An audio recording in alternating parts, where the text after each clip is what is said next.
இந்த சேதாரத்துக்கு மேல கொடுத்தீங்கன்னா உங்க காசை வேஸ்ட் பண்ற மாதிரி தான். லலிதால வாங்குங்க, நிறைய பணம் சேவ் பண்ணுவீங்க. ஒவ்வொரு ஆண்டும் முத்தமிழ் பேரவையினுடைய விருது வழங்கக்கூடிய விழாவை நான் மிஸ் பண்ண மாட்டேன். தொடர்ந்து வந்து கொண்டிருக்கிறேன். நம்முடைய மதிப்பிற்குரிய நாசர் அவர்கள் கூட குறிப்பிட்டு சொன்னார், அடுத்த ஆண்டு முதல்வராக வந்து நிகழ்ச்சியில் பங்கேற்க வேண்டும் என்று. நான் அடக்கத்தோடு சொல்லுகிறேன், முதல்வராக வருகணும் இல்லையோ முதல் ஆளாக நான் நிச்சயம் வருவேன். தலைவர் கலைஞர் அவர்களும் அப்படித்தான். அவர் உருவாக்கி இருக்கக்கூடிய வழக்கத்தை நானும் தொடர்ந்து கடைபிடித்து வருகிறேன் என்று நான் எண்ணுகிறேன். அதிலும் இந்த நிகழ்ச்சியை தொடர்ந்து நடத்தி கொண்டிருக்கக்கூடிய, விடாமல் ஒவ்வொரு ஆண்டும் தொடர்ந்து நடத்தி கொண்டிருக்கக்கூடிய நம்முடைய இயக்குனர் அமிர்தம் அவர்கள் அழைத்தால் நான் மறுக்க முடியுமா? சின்ன வயசிலிருந்து என்னுடைய வளர்ச்சியை படிப்படியாக பார்த்தவர் மட்டுமல்ல, அடித்து திருத்தியவர். நான் அடிக்கடி அடித்து என்று சொல்லுகிறேன். சொன்ன அடிக்கடி அடிக்கல, ஒரு முறை தான் அடிச்சிருக்கிறாரு. என்னை வளர்த்து எடுத்திருக்கக்கூடியவர்களில் ஒரு முக்கியமானவராக நம்முடைய அமிர்தம் அவர்கள் விளங்கிக் கொண்டிருக்கிறார்கள். இன்றைக்கு கோபாலபுரத்தினுடைய தலைப்பிள்ளையாக இருந்து எங்களை எல்லாம் அவர் வழிநடத்தி கொண்டிருக்கிறார். இந்த முத்தமிழ் பேரவை என்பது நம்முடைய முத்தமிழறிஞர் தலைவர் கலைஞர் அவர்களால் உருவாக்கப்பட்ட அமைப்பு. ஆக அப்படிப்பட்ட அந்த அமைப்பு நடத்தக்கூடிய இந்த விழாவிற்கு நான் வருவது உள்ளபடி எனக்கு பெருமைதான்.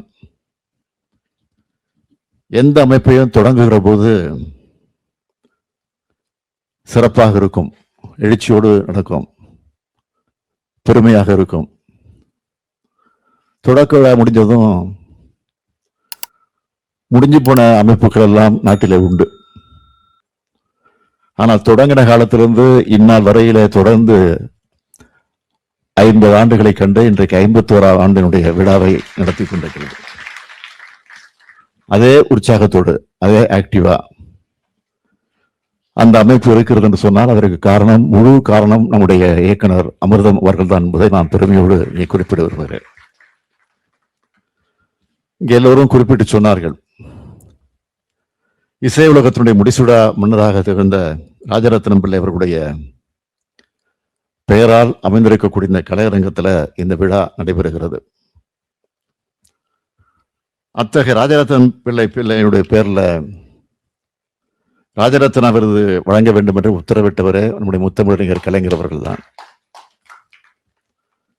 அதேபோல கலைத்துறையில பெரும் சாதனைகளை படைச்ச காரணத்தால் அவரை நாம் கலைஞர் என்று சொல்கிறோம் என்று கருத வேண்டிய அவசியம் இல்லை. கலைஞர்களை மதித்த காரணத்தால் அவர் கலைஞராக விளங்கினார். அத்தகைய கலைஞர் பேர்ல விருது வழங்க வேண்டும் என்று நான் கோரிக்கை வச்சேன். அந்த கோரிக்கை ஏற்று கடந்த ஆண்டு புரட்சி தமிழன் சத்யராஜ் அவர்களுக்கு கலைஞர் விருது வழங்கப்பட்டிருக்கிறது. இந்த ஆண்டு நம்முடைய மதிப்பிற்குரிய திரைப்பட நாயகர் நாசர் அவர்களுக்கு கலைஞர் விருது வழங்குறதுல நான் மிகுந்த மகிழ்ச்சி அடைகிறேன். அவரே குறிப்பிட்டு சொன்னார், கனல் தெரிக்கக்கூடிய கலைஞருடைய வசனங்களை பேசி நடித்தவர் நம்முடைய நாசர் அவர்கள். அப்படி பேசி நடித்தவங்க சிலர் பிற்காலத்தில் அதை மறந்துடுவாங்க, சிலர் சொல்லிக்க மாட்டாங்க. ஆனால் கலைஞருடைய வசனங்களைத்தான் பேச்சு போட்டி, நாடக போட்டி, இப்படி பல போட்டிகளில் பங்கேற்று உரையாற்றி பரிசு வாங்கினேன் என்றும் 1984ஆம் ஆண்டு சினிமா வாய்ப்பு தேடி சென்னைக்கு வந்த பல சினிமா கம்பெனிகள்ல கலைஞருடைய பராசக்தி வசனத்தை பேசித்தான் நடிகனாகக்கூடிய வாய்ப்பு கிடைச்சது என்று பல மேடைகளில் சொன்னவர் நம்முடைய நாசர் அவர்கள். நவரச நடிகர் மட்டுமல்ல, நன்றி மறவா மனிதராகவும் நாசர் இருக்கிறார். 1989ஆம் ஆண்டு தலைவர் கலைஞருடைய கதை வசனத்துல நியாயத்தராசு படத்துல நடிச்சார். நாசர் அவர்கள் பெரிய நடிகராக வளர்ந்த பிறகு அவரை குறிப்பிட்டு சொன்னாரே, தென்பாண்டி சிங்கம் எங்க தொலைக்காட்சி தொடர்ல நடிக்கணும்னு கலைஞர் அவர்கள் அழைப்பு விடுத்தப்போ, பொதுவா சினிமாவில் பிஸியா இருக்கிறவங்க டிவி சீரியல்ல நடிக்க விரும்ப மாட்டாங்க, வரமாட்டாங்க. ஆனா துணிச்சலாக வந்து அந்த தொலைக்காட்சியில தொடரிலே நடித்தவர் தான் நம்முடைய நாசர் அவர்கள். அதேபோல கலைஞருடைய கதை வசனத்துல இளைஞன், பாசப்பறவைகள், பொன்னர் சங்கர்னு பல படங்கள்ல நடித்தவர் இன்று கலைஞர் விருதை பெறுவது மிக மிக மிக பொருத்தம் என்பதை நான் சுட்டிக்காட்ட விரும்புகிறேன். தகுதி உண்டா என்று யோசித்துக் கொண்டிருக்கேன் என்று சொன்னார். நிச்சயமா சொல்றேன், உங்களுக்கு எல்லா தகுதியிலும் உண்டு என்று அழுத்தம் திருத்தமாக நான் சொல்லுறேன். அதேபோல் ராஜரத்னா விருதை நம்முடைய வடுவூர் SNR கிருஷ்ணமூர்த்தி அவர்கள் பெற்றிருக்கிறார். 60 ஆண்டுகளாக 10,000 மேடைகள்ல பங்கெடுத்த கலை மாமணிவர். இங்க மட்டும் இல்ல, பல உலக நாடுகளையும் இவருடைய இசை ஒழிச்சுக்கிட்டு இருக்கு. அதேபோல் ஏல்சிலம் விருது பெறக்கூடியவர் திருவாரூர் புலவர் சண்முக வடிவேலன் அவர்கள். இந்த அரங்குக்கு நான் அறிமுகம் செய்ய தேவையில்லை. யூடியூபை திறந்தாலே அவரை பார்க்காம இருக்க முடியாது. நான் கூட நைட்ல தூங்குறப்போ அவருடைய பட்டிமன்றத்தை கேட்டுட்டு, அவருடைய நகைச்சுவை மிகுந்த அந்த கருத்துக்கள் எல்லாம் கேட்டுட்டு தான் சில நேரங்களில் தூங்குவது உண்டு. 36 ஆண்டுகள் திருவாரூர்ல பள்ளி ஆசிரியராக இருந்தவர் இன்றைக்கு அந்த விருதை பெற்றிருக்கிறார். அவருடைய பேச்சு படத்தை உலகமே கேட்டிருக்கு. நான் நயமும் நகைச்சுவையும் கலந்த நல்ல தமிழ் பேச்சாளர். நாடு முழுக்க தமிழ் மேடைகள்ல வலம் வந்து கொண்டிருக்கக்கூடியவர். அவர் அந்த விருதை பெறுவது உள்ளபடி பாராட்டுக்குரிய ஒன்று. இசைச்செல்வம் விருதை காயத்ரி வெங்கட்ராகவன் அவர்கள் பெற்றிருக்கிறார்கள். தனது குரலால அனைவர் மனதையும் ஈர்க்கக்கூடிய இசை கலைஞரா இசை உலகத்துல தனி இடத்தை பிடிச்சிருக்கக்கூடிய காயத்ரி வெங்கட்ராமன் அவர்கள் ஆக அவர் வந்து விருதை பெற்றிருப்பது உள்ளபடிய மகிழ்ச்சிக்குரியது.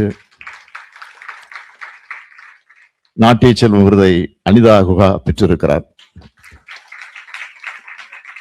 சென்னையில் இருக்கக்கூடிய மிக பிரபலமான பரதநாட்டியம் ஆசிரியர்கள ஒருவராக இருக்கக்கூடியவர். இளம் பருவத்திலிருந்து ஆடர் கலைகளை தேர்ந்தவர். நடன நாட்டியங்களின் மூலமாக புகழ் பெற்றிருக்கிறார். ராதா, ராவணன், வள்ளி போன்ற வேடங்களின் மூலமாக பலருடைய மனசிலையும் இடம் பிடித்தவர். நாதசுர செல்வம் விருதை திரு மெய்யானும் சகோதரர்களான ஐயப்பன், மீனாட்சி சுந்தரம் ஆகியோர் பெற்றிருக்கிறாங்க. இவங்க குடும்பமே ஒரு இசை குடும்பம். தந்தையார் TK ராமசாமி மிகப்பெரிய நாதசுர மேதை. குருவை மிஞ்சின சிஷ்யர்களாகவும் இருக்காங்க. தங்களைப் போலவே மேலும் பல திறமைசாலிகளை உருவாக்கியும் வராங்க. அதேபோல் தவில் செல்வம் விருத நாங்கூர் NK செல்வகணபதி அவர்கள் பெற்றிருக்கிறார். சிதம்பரம் அண்ணாமலை பல்கலைக்கழகத்தில் இசை கற்று அங்கேயே 22 ஆண்டுகளாக தவில் பேராசிரியராக இயங்கி வரக்கூடிய சிறப்புக்குரியவர் செல்வகணபதி அவர்கள். உலக கோயில்கள் எல்லாத்துக்கும் சென்று தன்னுடைய தவில் கலையை பதிவு செய்து வருகிறார். மிருதங்க செல்வம் விருதை தஞ்சாவூர் முருகபூபதி அவர்கள் பெற்றிருக்கிறார். பல தலைமுறைகளாக இசை தொண்டாற்றும் குடும்பத்தை சேர்ந்தவர் இவர். உலக புகழ்பெற்ற மிருதங்க கலைஞர். வட இந்திய இசை மேடைகள்லையும் நுழைந்து கலக்கிட்டு இருக்காருன்னு கேள்விப்பட்டேன். வாங்காத விருதுகளே இல்லைன்னு சொல்ற அளவுக்கு விருதுகளை வாங்கி குவிச்சிருக்கிறார் அவர். ஆக ஒட்டுமொத்தமாக விருது பெற்றிருக்கக்கூடிய அனைவரையும் நான் வாழ்த்துகிறேன், பாராட்டுகிறேன். நீங்கள் எத்தனையோ விருதுகளை, பட்டங்களை பெற்றிருக்கலாம், இனியும் பெறலாம். ஆனால் முத்தமிழ் பேரவை தரக்கூடிய பட்டம் என்பது மிக மிக சிறப்பானது. காரணம், இந்த பேரவையை முத்தமிழ் தலைவர் கலைஞர் அவர்கள் உருவாக்கி இருக்கிறார். அரை நூற்றாண்டு காலமாக இயங்கக்கூடிய ஒரு அமைப்பு தரக்கூடிய பட்டம் இது. பெரிய பெரிய ஜாம்பவான்கள் பெற்ற பட்டம் இது. இனியும் உங்கள் கலைத்தொண்டு தொடர வேண்டும், அதற்காகத்தான் இது வழங்கப்படுகிறது. முந்தைய ஆட்சி காலத்தில் 10 ஆண்டுகளாக வழங்கப்படாமல் இருந்த திரைப்பட விருதுகளையும் சின்னத்திரை விருதுகளையும் நாம் ஆட்சிக்கு வந்ததற்கு பிறகு 2022ஆம் ஆண்டு நடைபெற்ற விழாவில் தான் தரப்பட்டுச்சு. அதிலிருந்து தொடர்ந்து தரப்பட்டு வருது.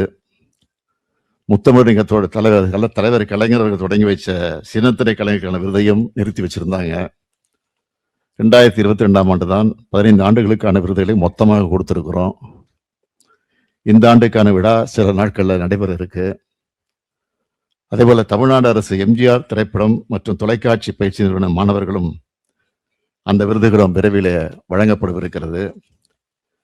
கதைவசனகர்த்தா ஆரூர் தாஸ், கவிஞர் மு மேத்தா, பாடகி பி சுசிலா ஆகியோருக்கு கலைஞர் நினைவு கலைத்துறை வித்தக விருது எனும் வாழ்நாள் சாதனை விருதை வழங்கியிருக்கிறோம். TM சௌந்தரராஜன் நூற்றாண்டு விழாவை சிறப்பாக கொண்டாடி இருக்கிறோம். பாடும் நிலா SPP, சின்ன கலைவாணர் நடிகர் விவேக், திரு ஜெய்சங்கர் ஆகியோர் நினைவா தெருக்களுக்கு பெயர் சூட்டி மகிழ்ந்திருக்கிறோம். சிம்போனி தமிழர் இசைஞானி இளையராஜா அவர்களுக்கு உலகமே வைக்கக்கூடிய வகையிலே பாராட்டு விழா அரசின் சார்பில் நடத்தியிருக்கிறோம். கலைமாமணி விருதுகள் கரெக்டா தகுதியான நபர்களுக்கு தரப்பட்டு வருது. எழுத்தாளர்கள், இலக்கியவாதிகளுக்கு ஏராளமான விருதுகள் வழங்கப்பட்டு வருது. அது மட்டுமல்ல, தமிழ்நாடு டாக்டர் ஜெயலலிதா இசை மற்றும் கவின்கலை பல்கலைக்கழகம் மிக மிக சிறப்பாக செயல்பட்டு வருது. நம்ம ஆட்சியில தான். அண்மையில கூட பட்டமளிப்பு விழா நடந்துச்சு. நடிப்பிலும் பேச்சிலும் சிறந்த மார்க்கண்டேயராக விளங்கக்கூடிய திரு சிவகுமார் அவர்களுக்கு மதிப்புறு முனைவர் பட்டம் வழங்கப்பட்டது. சங்கமம் கலை நிகழ்ச்சிகள் நடக்க இருக்கு. இப்படி திரைக்கலைஞர்கள், சின்னத்திரை கலைஞர்கள், இசைக்கலைஞர்கள், நாடக கலைஞர்கள், நாட்டுப்புற கலைஞர்கள், இலக்கியவாதிகள்னு கலைஞர்களை போற்றக்கூடிய அரசா திராவிட மாடல் அரசு செயல்பட்டு வருது. எதிர்கால தலைமுறையை பண்பாடு கொண்ட தலைமுறையா வளர்க்க கலை, இலக்கியம், விளையாட்டு போன்ற துறைகள் தான் மிக மிக முக்கியம். கலைஞர்களாக நீங்க உங்க பங்களிப்பை நாட்டினுடைய வளர்ச்சிக்கு பயன்படுத்த வேண்டும் என்று கேட்டு விருது பெற்றிருக்கக்கூடிய அனைவரையும் மீண்டும் ஒரு முறை மனதார வாழ்த்தி விடைபெறுகிறேன். நன்றி, வணக்கம். இந்த சேதாரத்துக்கு மேல கொடுத்தீங்கன்னா உங்க காசை வேஸ்ட் பண்ற மாதிரி தான். லலிதால வாங்குங்க, நிறைய பணம் சேவ் பண்ணுவீங்க. மின்னம்பலம்.com, தமிழின் முதல் மொபைல் பத்திரிகை.